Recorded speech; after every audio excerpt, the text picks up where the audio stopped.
সেদিন একটা রিলসে দেখিয়েছিলাম আমার শাশুড়ি মায়ের হাতের সাগুদানার পায়েস ভীষণ মজা।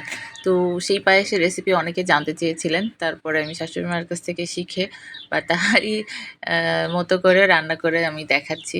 এটা হচ্ছে সাবুদানা। প্রথমে সাবুদানাগুলোকে একটু একবার ধোয়া দিতে হবে, খুব বেশি ধোয়া যাবে না, কারণ এটা পরিষ্কারই থাকে। একবার ধোয়া দিয়ে তারপরে এই যে একটু পানিতে ভিজিয়ে রাখতে হবে। এটা 5 থেকে 10 মিনিট ভিজিয়ে রাখলেই হবে, খুব বেশি সময় ভিজিয়ে রাখা যাবে না। তারপরে এই যে ভিজিয়ে রাখলাম, এরপর চলে যাব চুলায়। প্রথমেই নিয়ে নিচ্ছি লিকুইড দুধ, আর দুধের ভিতর দিয়ে দিচ্ছি দারচিনি আর এলাচ। এটা দিয়ে এখন দুধটাকে বলক আসা পর্যন্ত জাল দিতে হবে। আমার এই দুধটা জাল দেওয়া ছিল না, আর জাল দেওয়া দুধ হলে একটু গরম হলে আপনারা সাবুদানাটা দিয়ে দিতে পারেন। তো যাই হোক, এই যে দুধটা জাল দিচ্ছি ভালো মতো নেড়ে নেড়ে। আর চিনিটা কিন্তু অবশ্যই এখন দিবেন না। আর এই 5-10 মিনিটেই দেখবেন সাগুদানাগুলো ফুলে কত বড় হয়ে গেছে। পুরা পানি যে লেভেল ছিল, পানির লেভেলটা ধরে গেছে, এত ফুলছে। এই যে আমার দুধটা উতরে গেছে, এখন আমি সাবুদানাটা এর মধ্যে দিয়ে দিব।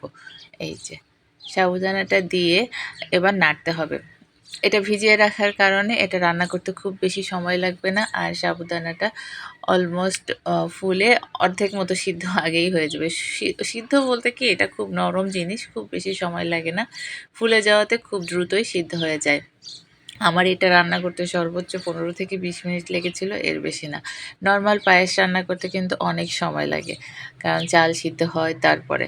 আর সাবুদানাটা যখন দেখবো ম্যাক্সিমাম সিদ্ধ হয়ে আসছে, একটু পানি পানি মানে ফুলে বড় হয়ে গেছে, যেটাকে সিদ্ধ হইলে যেরকম দেখা যায়, ওই পর্যায়ে গেলে তারপরে আমরা চিনি দিয়ে আর কিছুক্ষণ নাড়াচাড়া করে নামিয়ে ফেলবো।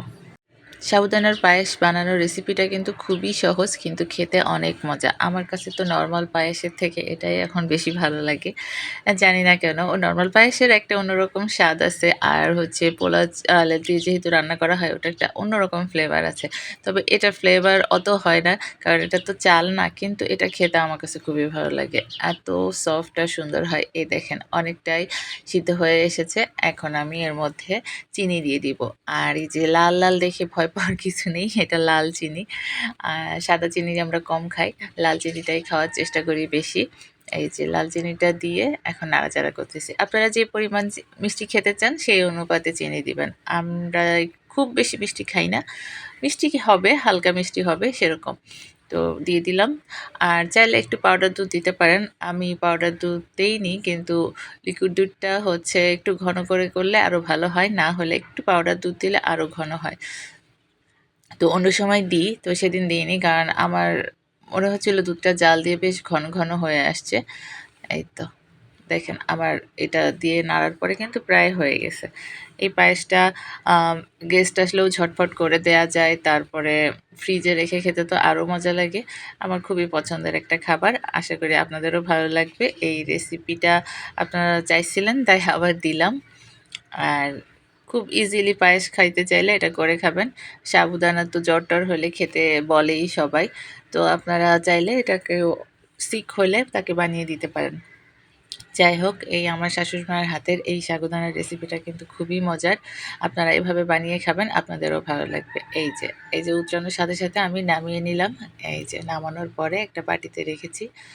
এই দেখেন, খুব সুন্দর একটা পায়েস। সবাই সুস্থ থাকবেন, ভালো থাকবেন, আর এভাবে রান্না করে খাবেন, আমার সাথেই থাকবেন। আল্লাহ হাফেজ।